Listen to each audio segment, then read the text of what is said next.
Hello, this is Pixie doing another video. So, OMAD's going great, I'm still losing weight.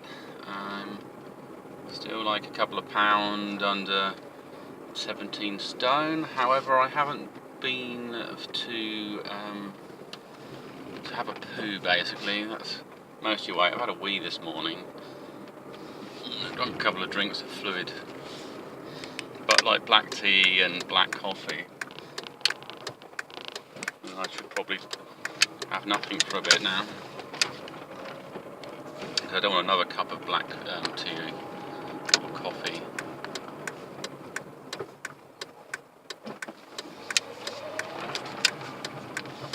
That'll just be overkill. And other things to note is synchronicity seem to be higher. I seem to be connecting better with the universe. And it's answering questions. You just got to keep your mind focused on the question. If you get something what you want and you're picky about it, then you'll end up kind of splitting that decision and you'll damage your outcome in what you're getting. So, for example, I've had a woman from Uganda writing to me, and I've looked at the profile of the person, and she's fine. You know, she's open-minded, she gets along. She's sort of mid-20s, around there, and for me, and I'm in my 40s, so I'm in early 40s, so there's the pluses really, what you do want and what you don't want. Oh, did you have to do that? No, but you did anyway. So the sun's come out now, I've got my sunglasses on, that's all good as well. And so she's got the pluses for what I'm looking for. And I've mentioned about hypergamy before, and because women have limited resources when it comes to fertility and breeding, they select to marry up to guarantee their certain offspring, basically. And because men can just breed, and up to the age of 80, they don't worry so much about this, but they do target to, because they've got an abundance, they try to make sure that they want to have more children if possible. You know, it's in the background. If that option's there, they will. But if they don't, they don't. Some people don't. I mean, some people's social model's different. You know, I definitely think for single mums, I think going with single dads is probably one of the best options, because because a lot of single mums might not want children after they've had a couple. And it's kind of not necessarily disheartening, but you feel like, well, can't I have a child with you? You know, you've got this other kind of relationship that I can never really be a true part of it. And you can sell it like, oh yeah, well, the child will call you daddy, but at some point the child will say, well, you're not my daddy. You know, it's that kind of reality. And then you have to accept that you're an acting role as a father, not the actual father. Otherwise, you'll get yourself a little bit heartbroken if it doesn't work out. And so pairing off for equals, so you know, single dad, single mum, perfect match. If they got both 2 children each, if she wants a child or she doesn't want a child. There's other dynamics between the children that can be a bit iffy, because you could have the children might want to date each other, or they might not get along with each other, or there's rivalry and other things. So sometimes the dynamics of separating them is better, but it doesn't always work out that way.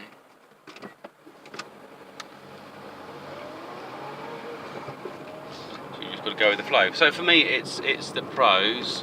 It's slightly different because there's an interracial element, but then as a bloke, you've got to diversify your, because basically, normally you might look for somebody similar to yourself.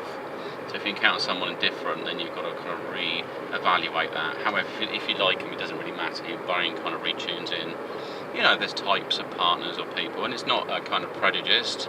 It's just a selective process. So she's attractive, and she kind of hits different markers there, and she seems quite keen on me. So it's all positive. And there's also the power play. You might not want someone too needy, but then it is nice to have somebody that wants you stronger than you are. And a telltale sign, if someone says good night to you and then some message, and then they're saying good morning, they must have been thinking a lot about you, that person. Only thing is, for me, it won't be to have the same level of communication. Usually, for men, it's to communicate less. Otherwise, because you become less attractive if you're always sending messages to people. Women are kind of hot communicators, aren't they? And they're looking for things. But what it is you've got this social model of hypergamy that's kind of a filter. It's filtering out, the same in the way that men's brains are filtering out potential partners, the people they're attracted to, etc. And then outside of that is you've got your acceptance. Once you've submitted yourself at some level, then you accept this person is kind of, somebody you like, or you feel a codependency with. They become a kind of a mirrored part of yourself, and that overrides some of that because you're in love with them. That's what happens. I mean, you can pull it back.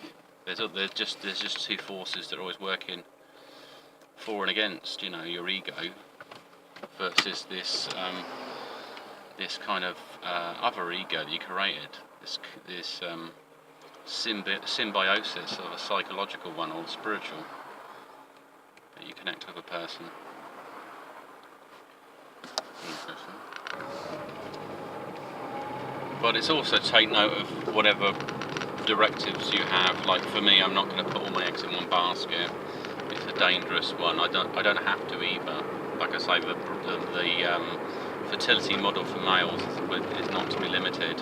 I mean, some might have a low fertility, so they might concentrate all their resources into one female, like try to find the best female they can and work on a relationship. But if you work too hard, it can always backfire. You've got to remember there's two people there, and they need to both be consciously putting the effort in. There's also the fertility cycles of women.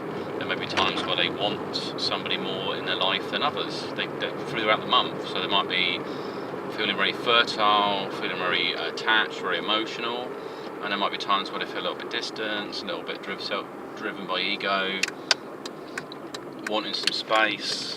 And if you don't get it right, it's like working against the tide. It's interesting how the moon and the sun seem to play. Like, for instance, why a woman... I mean, often people have sex at night. It seems like a way to wrap the day up or something. I don't know. It sets them up. But it's not the strongest point in the day for a bloke. He's actually more sexually active in the morning, which is interesting. So you're basically wiping out his energy. But maybe for the woman, she's more... her energy levels, hormone levels are different at night. Maybe she's less stressed, cortisol's down. There's some other things, so it's that kind of influence of the moon, that moon at night, and the man's more maybe subdued at night a bit. Depends on that person. So I guess men are a kind of mixture of female and the masculine elements. So it's much more complicated. So anyway, it's interesting the way possibly OMAD, the way the universe seems to be reaching out to me a bit more, and tapping into my psyche. I think because I can sense my body, I'm looking for the chakra systems, I'm feeling out for energy.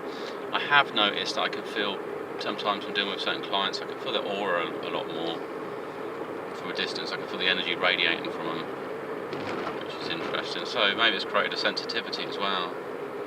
So it's not just insulin sensitive, I'm aura sensitive, I'm energy sensitive as well. So, and I did mention before, I think food, like when you're kind of getting ready to eat it and getting close to it, you can sense the food, you can sense the flavours of it. So you're almost having you're pre-eating it, eating it with your mind. That's what it is. Making a conscious decision on the food. So yeah. And I think also, coming back to the male model of hyper, do you say people's, I guess they think for men it's their penis that controls their brain or whatever. But I think it's important to have that in, you don't want to create separation because someone says something like that. You just want to sort of tone it down if it's over the top. But for a guy, you need to be able to read women around you and then take into consideration there might be times where they may be attracting support, but they don't want sexual interest. Because it's ours works throughout the whole day, you just have to figure out, is it what they want? Is it what you want? You know, you don't want to damage a friendship because you fancy the person. I think there's always levels of honesty help. But it's also, again, it's the time it's choosing the right time to pass the information on. If somebody's more fertile, a female, and she's dressing quite attractively, and then if you just, and you're a friend, but if you do like her beyond that, that would be a better time than if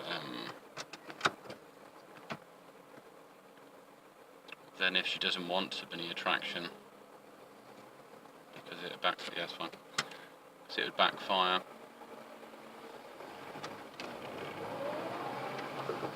Or the wording, you might approach it differently in the wording.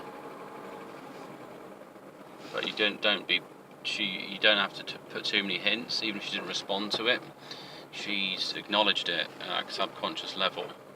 If you say you like it, even just by the way you look at her, she knows that you like her. But then she likes to be liked. She doesn't want to be perved, though. That's the other thing. And not unless she's got them thoughts going on in her head, and then it's okay. It's given permission to think outside the box like that. So it's always more complicated.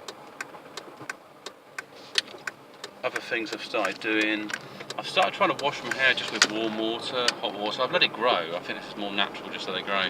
Maybe that's another thing of the size sense, or psychic empathy. Your hair's longer, it's meant to be more help to tune your mind. So the real society. Don't know what would happen if I grew my hair long. Would that be true? I did have it with a beard though. When I first started growing some facial hair, it tingled, and the nerves were sensitive. I noticed it would tingle when the weather would change as well. So if it's colder or there's thunderstorms or whatever, it was like the nerves in the face were a bit more sensitive. Like I developed whiskers, like a cat. So there's some truth into it. So maybe, and also the pH level. So it's not just having long hair, it's what you wash it with as well. I'm going to have to concentrate my psychic power at the moment to get cars to get out of my friggin' way. They keep coming towards me. They seem drawn towards my lane, on my side of the road. So yeah, I've just started washing it in warm water, dry it off. Usually comb it when I'm washing it with warm water. I just want to get some of the oils, just oil reduction really. Clean oils. I don't want my hair to look really greasy as well. I think it needs to go through a stage where it produces less oils, and that's because the pH is right and it feels fairly lubricated. It does it itself, because I was washing it in the shampoos, and I was just finding I'd be washing it every flipping day just to stop it getting greasy, and then it'd feel dry after in the evening, so it wasn't really what it wanted to be. So yeah, just getting this balance in there. Everything's on the up really for myself, apart from work and money, but it doesn't even bother me so much. The work's through the roof, the money's through the floor. It's not it's not working out. It would at the end of the month, it's just something seems to have gone wrong this month. Anyway, this is Piggy signing off, and I will speak to you soon.